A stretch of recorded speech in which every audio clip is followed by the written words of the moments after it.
Radhe Radhe. Welcome back to my channel গ্রাম্য lifestyle ব্লগে। তোমরা সবাই কেমন আছো? আশা করি সবাই ভালো আছো। তোমাদের আশীর্বাদে আমিও খুব খুব ভালো আছি। চ্যানেলে যদি নতুন হয়ে থাকো দয়া করে চ্যানেলটা সাবস্ক্রাইব করে দিও। আর পুরো ভিডিওটা দেখার অনুরোধ রইল তোমাদের সবার কাছে। প্লিজ পুরো ভিডিওটা দেখো, স্কিপ না করে। তো চলো, আগের পার্টে আমি দেখিয়েছিলাম, মানে পার্ট 4-এ তোমাদেরকে দেখিয়েছিলাম। পুরো ভিডিওটা আমি শেষ করতে পারিনি, মানে এই দ্বিতীয় পুরীর পুরো ব্লগটা আমি শেষ করতে পারিনি। তো আজকের ছোট্ট পার্ট থেকে গেছে, সেটাই তোমাদের কাছে শেয়ার করছি। আজকের তোমরা প্লিজ পুরো ভিডিওটা দেখো।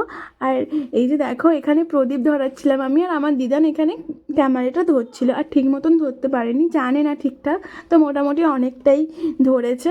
তো তোমাদেরকে আমি আগের পার্টে দেখেছিলাম যে এইভাবে মানে প্রদীপ জ্বালানো থাকে, অনেকেই এসে প্রদীপ জ্বালায়। তো এইভাবেই সবাই প্রদীপ জ্বালায়। তো এই মন্দিরটাই নয়, মানে পুরো আমরা যতগুলো মন্দিরে ঘুরেছি সব মন্দিরেই এইভাবে প্রদীপ জ্বালানো হয়। তোমরা কারা কারা জানো প্লিজ কমেন্টে জানিও। আর কারা কারা পুরীতে এসেছো এবং এই দ্বিতীয় পুরীতেও এসেছো প্লিজ প্লিজ কমেন্টে জানিও। এইভাবে আমি আর আমার দিদান চলে এসেছিলাম। আর এবারে তোমাদেরকে আমি কীর্তন শোনাবো, সত্যি খুব মধুর কীর্তন, তোমরাও দেখো আর শোনো।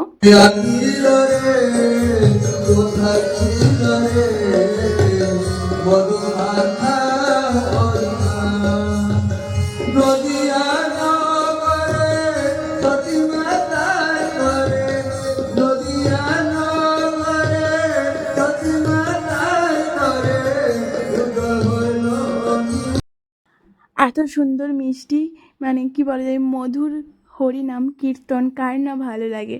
তো তোমরা শুনলে, এবার চলো যেখানেই হচ্ছে সেখানেই নিয়ে যাই। আর এই ঘরটাতে প্রচণ্ড মানে অনেকেই এসছে, যারা ঠাকুর দেখতে এসছে, মানে ভগবানের দর্শন করতে এসছে, তারা এসে অনেকে বসছে, আবার চলে যাচ্ছে, কিছুক্ষণ থাকছে। আর এত বড় ঘরটা তোমরা দেখো, অনেকে বসেছে ফাঁকা ফাঁকা করে। আর এই ঘরের ফ্যানগুলো সত্যি বলতে খুব খুব ভালো লেগেছিলো আমার। কত বড় বড় ফ্যান দেখো তোমরা।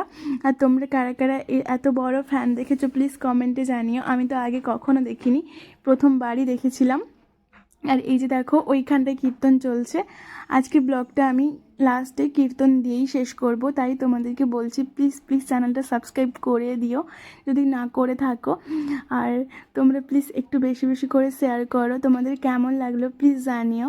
আর নেক্সট পার্টগুলোর জন্য আবারও বলছি প্লিজ চ্যানেলটা সাবস্ক্রাইব করে নিও।